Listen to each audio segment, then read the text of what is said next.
Son Peppador, extra credit all losers, baby. So why don't we keep...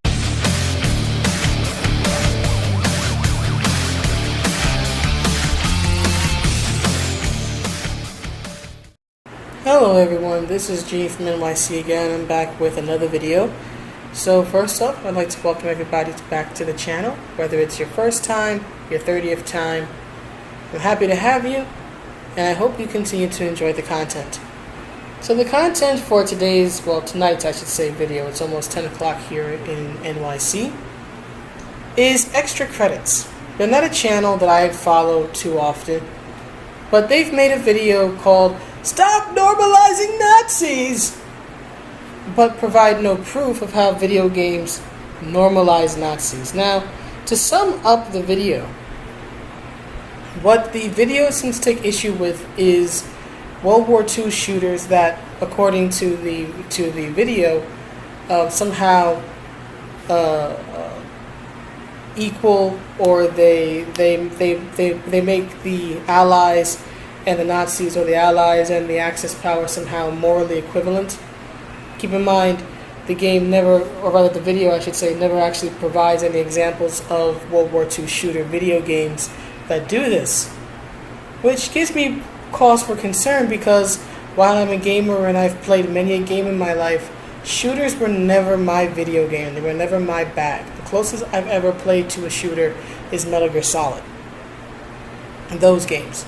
That's about it. I don't play Doom, I don't play Duke Nukem, and I certainly don't play World War II shooters or Call of Duty or things of that nature. Doesn't appeal to me. So this is an area of gaming where I am woefully uneducated. I don't know much about it, and this video does not help educate me anymore on the genre or on the issue being spoken about at hand. What frustrates me, a lot of things frustrate me about this video. Let me just get to it. First of all, and I'm just going to start this off as like a funny note, especially since I don't want to forget it. There's this one scene in the video, and I'm going to put in a clip where the speaker, or rather the video I should say, shows some iron crosses on a website. And I had to admit, this got me falling over laughing, because the first thing I thought of when I saw this image with the iron crosses on the web page, I'm assuming the iron crosses are supposed to be stand-ins for the swastika, which, keep in mind, is actually cultural appropriation in and of itself. Extra credits, because it actually started out as a symbol in Buddhism, I think, for peace or something of that nature. And then the Nazis appropriated it. So there's a little history lesson for you. But anyway, as I was saying, so this page pops up, and it's got all these iron crosses in it. And the first thing I thought of was Triple H, the professional wrestler, because he's had the iron cross as part of his logo and part of his overall brand and image on his tights and on T-shirts and whatnot for years now, for well over a decade. So the first thing I thought of when I saw this was, are you implying that Triple H, the professional wrestler, is a Nazi? Is that really what you want to imply here? That the son-in-law of Vincent Kennedy McMahon is a Nazi just because he has the Iron Cross design on his tights and is part of his merchandise? Is that really what you want to imply? Do you really want to imply that World Wrestling Entertainment, a billion-dollar company, a multi-billion-dollar company, I believe, has a Nazi in its ranks? Is that really what you want to go for? Do you really want to catch a lawsuit? Should I tweet this to Triple H? Damn it, I don't have a Twitter. Anyway, anyhow, getting back to the video itself, right? Nothing is explained in this video, so there's not really much for me to respond to. What I find interesting is the pinned comment by Extra Credits, where they basically try to walk back everything that they spent 5 minutes and 55 seconds saying, right? So here's the first point, right? Here's the first point of the pinned comment saying, we never said that playing as a Nazi turns you into a Nazi. That's not how that works. That's not how any of this works. However, there's plenty of research about how art and media can shift people's perspectives. This is not a good or bad thing. This is just a natural effect of culture. Please look up the Overton window, or heck, you can watch our video on propaganda games over here, and then it gives a link. So no, playing as a Nazi doesn't magically transform you into a Nazi. No one is saying that. Except you are. Extra credits. You are saying that. Maybe not directly, although I think you're pretty blunt about it. But you are accusing video games, in particular shooters, of normalizing Nazi behavior or somehow normalizing Nazi propaganda. You are implying with this video that people, if they simply play as a Nazi or as a terrorist, that they're going to go from playing as a Nazi to a terrorist to actually checking out the ideology of the Nazis and terrorists, and then just going totally off the cliff. You're implying that people can just see this stuff or just read this stuff and then just boom, just totally fall off the cliff. Right? That's not, as you said yourself, how this works. If someone is going to become a Nazi or become a terrorist, and look, I'm actually at almost the 6 minute 30-second mark, so I've actually spent more time on this topic than extra credits did. But anyway, if someone is going to fall over the edge, right, if they're going to embrace that type of ideology, that's because part of them, whether they admit it or not, already believes in it. It's because they're already prone to being in that direction. I have not come across any studies as of yet, and I'm familiar with art and video games and how they can be influential. I'm not denying that they cannot be influential. Of course, any sort of medium, art, music, TV, video games, books, etc., etc., etc., can be influential. But if they had the type of influence that extra credits seems to heavily implies in this video, then guess what? Everybody how do I put it? Everybody who has seen John Wick would be, going to a gun range and learning how to shoot and learning how to kill. Every person who's watched Dragon Ball Z would be, an expertly trained martial artist and in ridiculous shape. So on and so on and so forth. It doesn't work like that. Extra credits. Mere exposure to something in the media, like violence or toxic ideology or drugs or whatnot, is not going to automatically make someone fall over the edge into actually doing these things or embracing these things. If they're going to do it, or rather they end up doing it, it's because they're already leaning toward it. If they end up embracing that type of ideology, it's because the inclination was already there. Don't present this false idea that video games will somehow implant the thought or the idea or the inclination into a person's head. That you can be perfectly normal, have a point in a video game where you play as the bad guy, right? Whether it be a criminal or a terrorist or a Nazi, whatever it is, and because of that, you're suddenly going to look up the ideology, and you're going to start training, and you're going to swear your allegiance to this toxic thing. No, it doesn't work like that, right? And frankly, I consider them anti-gamer if they're going to actually seriously put out a video heavily implying this type of impact, right? That video games can just corrupt your mind just like that.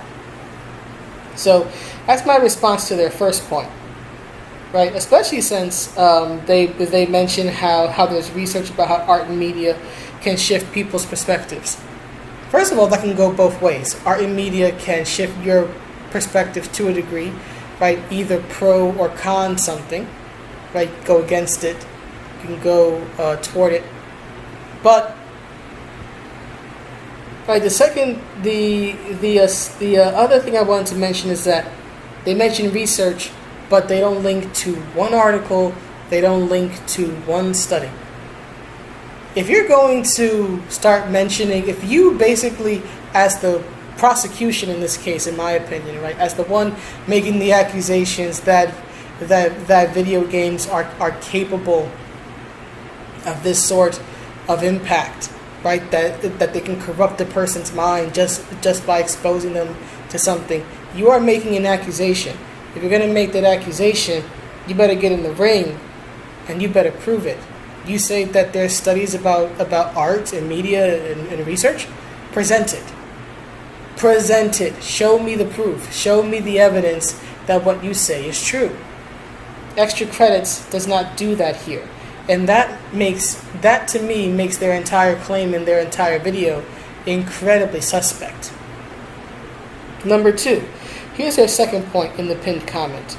We never said that games should never let you play as Nazis or terrorists, for that matter. If you need the exact timestamp, it's at 4 minutes 47 seconds. There's a lot of potential for some really interesting or impactful games that put the players in the boots of people or in control of systems that have done incredible harm. But it can't be done thoughtlessly or just as a skin on top of mechanics devoid of context. Let me read the last part because I find this ironic, hypocritical, and in a way hilarious. Right? But it can't be done thoughtlessly or as a skin on top of mechanics devoid of context.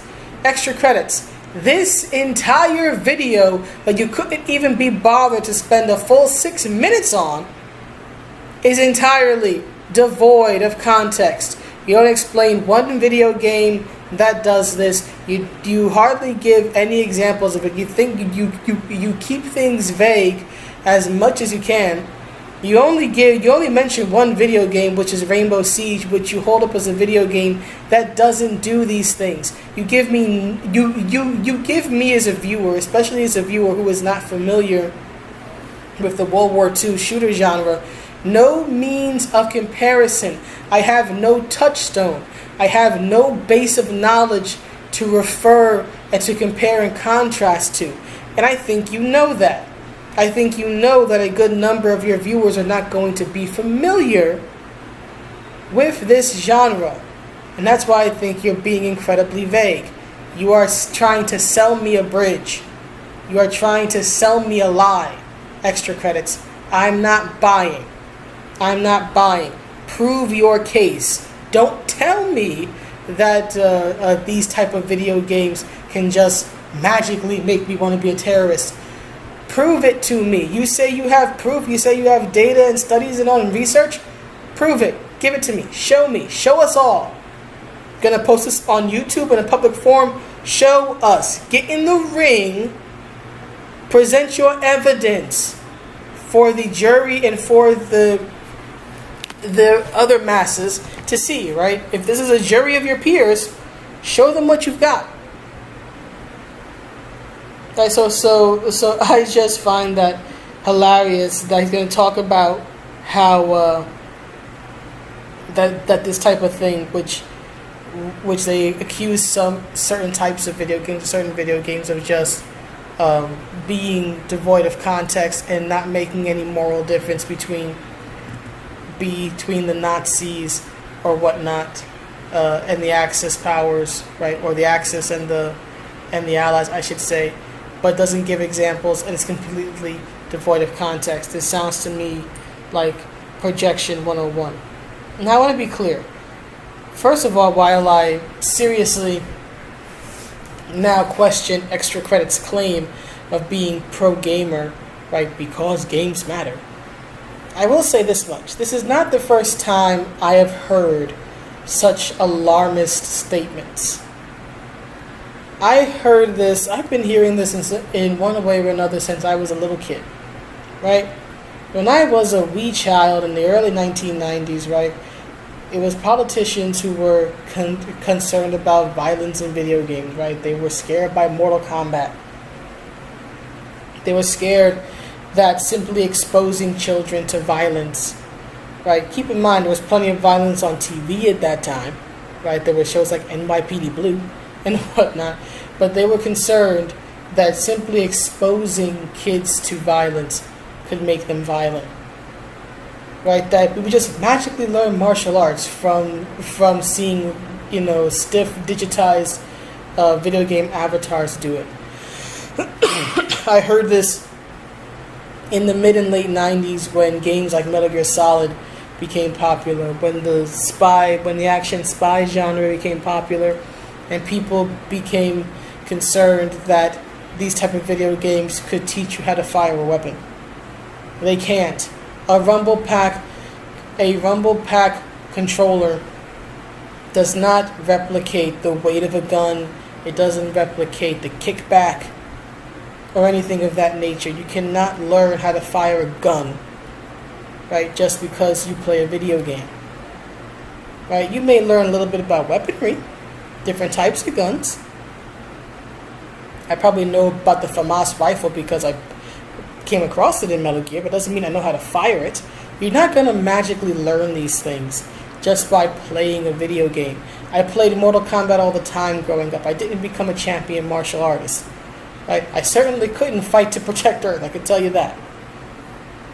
I've played many a video game that plays as the bad guy, like GTA, right? Vice City is my favorite game. According to extra credits, the fact that I played Vice City and GTA 3 and San Andreas religiously when I was in my late teens and in my early 20s, it must mean that I want to go out and commit crimes and hurt people, right? I must have been a normal person, played these games, and then just decided, this video game has taught me how to be a raging, murderous lunatic. Let me go out and replicate this in real life.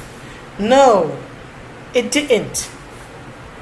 Because that's not how this works.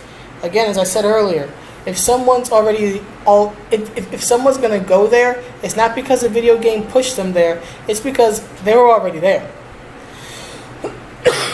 Excuse me. And then the video wants to talk about normalization. First of all, there's a difference between exposure and normalization, right? I'll use a comics example. In comics, there used to be this organization called the Comics Code Authority, the CCA. And what the CCA was concerned about was exposing kids to concepts and to ideas such as murder, such as sex, such as drugs, alcohol, the occult, things of that nature. What they were concerned about was that merely featuring these type of topics in a comic book, regardless of context, regardless of whether the comic book presented it in a positive light or whether it presented it in a negative light. They were concerned that, this is just going to corrupt the minds of the youth by mere exposure, by simply showing them, in a comic, what this stuff was. They believed that if, the kids saw sex in a comic or just saw kissing in a comic, that it would make kids go out and have sex. That if they saw a crime, they would go out and commit crimes. Didn't happen. And this belief with the Comics Code Authority persisted for years. Now they slowly eased up over time, especially in the 80s, right? They allowed for the showing of things like smoking or using drugs, provided that the story did not promote it as a good thing, right? If they showed a consequence for it. But comics had to deal with this for years, with this erroneous belief that simply exposing your consumer to something makes them do or makes them embrace that something, right? It's happened with rock and roll. It's happened with anything that is seen as socially niche or something that is a social outcast of sorts. This stuff like this is part of the reason why I say that video games haven't truly gone mainstream yet. They're getting there. They haven't quite gotten there yet, because you still have alarmist, ill thought out drivel such as this from extra credits. And in closing, I want to address one more thing that extra credits talks about, which is normalization. They seem to be under the impression, like the Comics Code Authority once was, that just because something is presented in a work or is shown, that this normalizes it. No.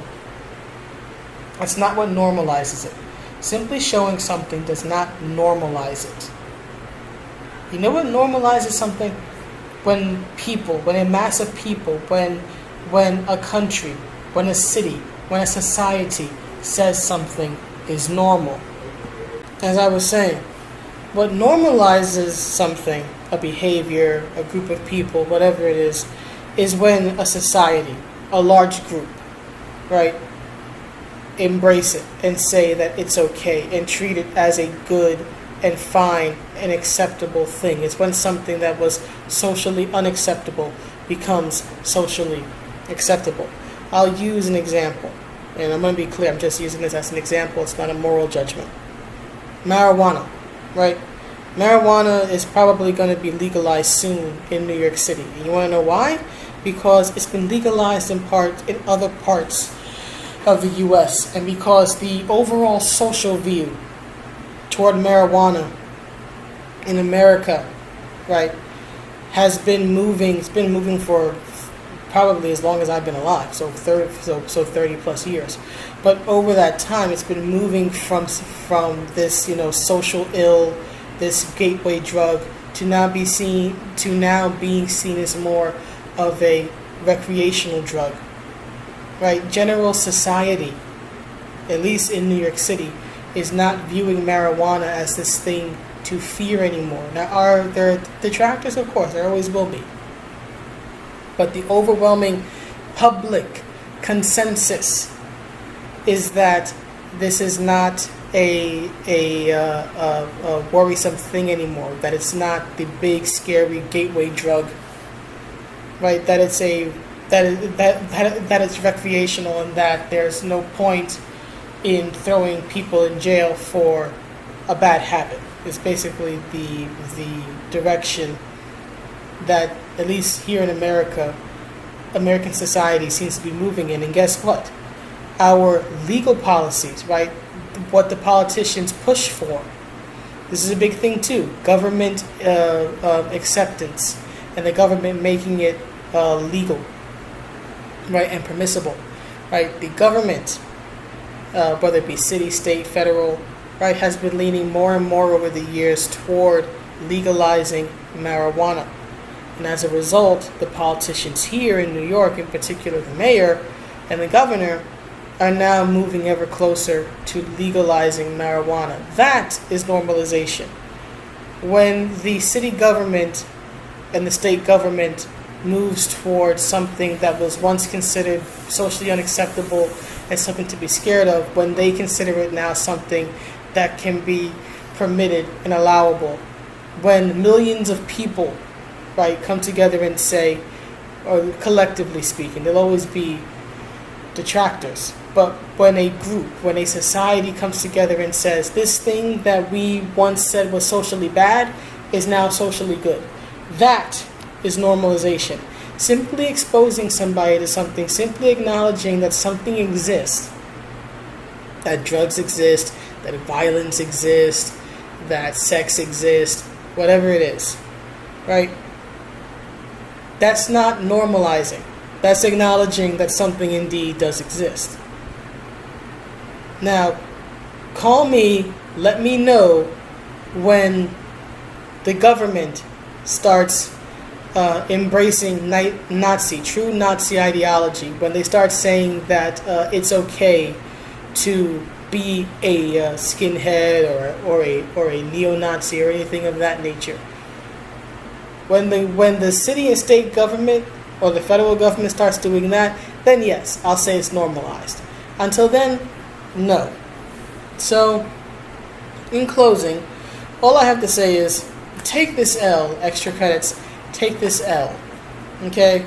Learn from the criticism and learn to present an actual argument, because there are things that have to be discussed in video games. There are issues, there are concerns, there are debates that should be had.